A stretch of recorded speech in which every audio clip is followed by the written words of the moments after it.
Welcome back.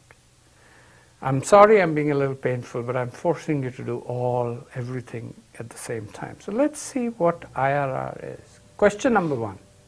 What do you need to know to figure out the IRR of the project? You just need to know the cash flows. So let's see what's happening. At time 0, you're making an investment. How much is the investment?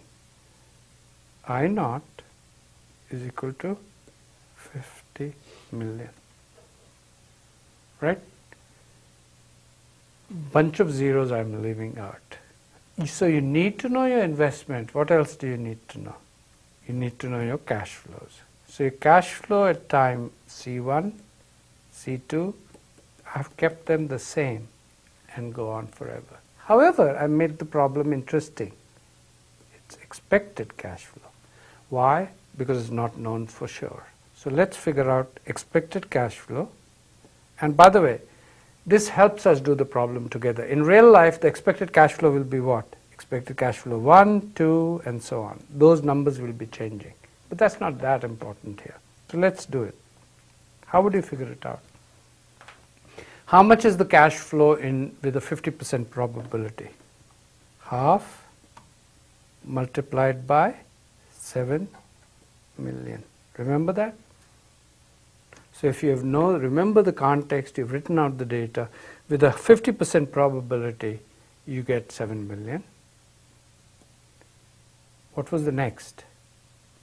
With a 40% probability, you get how much? You get 5 million. So what I'm going to do is I'm just simply going to write 0.40 times 5 million. And this can be written as what? 0.5. And what's happening in the last possible state of the world? With a 10% probability, you get nothing. Right? So think about it. The probability should always add up to 1. In the real world, how many such possibilities are there? Numerous. Again, that's why you need a spreadsheet. Here, I'm saying suppose there are only 3 possibilities.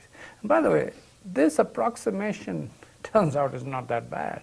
You can do very accurate calculations about the future, but you're probably going to be wrong anyways. So might as well use rules of thumb. That's how people think. Thinking is more important than the final number, right? So how much is this?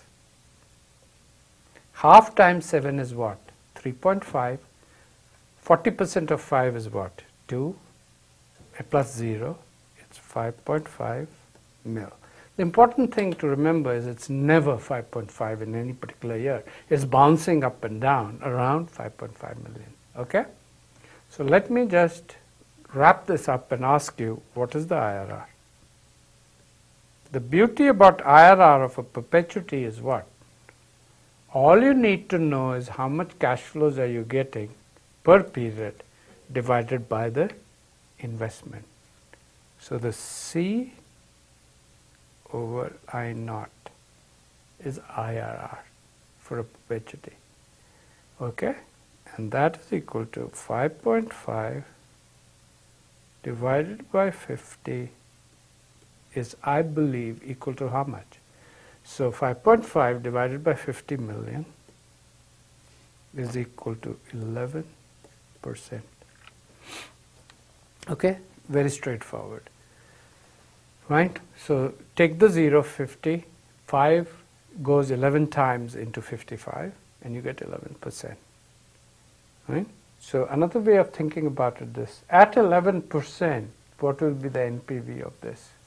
So if I take 11 and I figure out the PV of 5.5, what is it? Think about it. What is the PV of 5.5 perpetuity?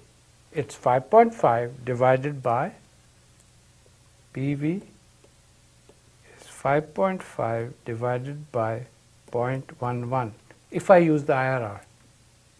If I use the IRR, and it's equal to 50 million. But that's exactly equal to my investment. So now you have double checked that the 11% is actually the IRR. Because remember, what is the IRR? IRR is that rate of return that makes NPV 0. So this minus 50 is equal to 0 NPV. I write everywhere, and that's one of my weaknesses, is that I'm messy. But hopefully you understood what I'm doing here. Quick question. Did I use any cost of capital in making this calculation? Answer is no. So in order to do a decision, now what do I have to do?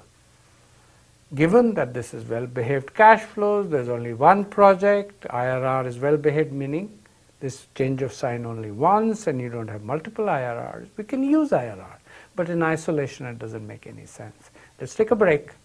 We'll come back to question number 3 and then take a break and so on and so forth. Okay? Hopefully you're enjoying this.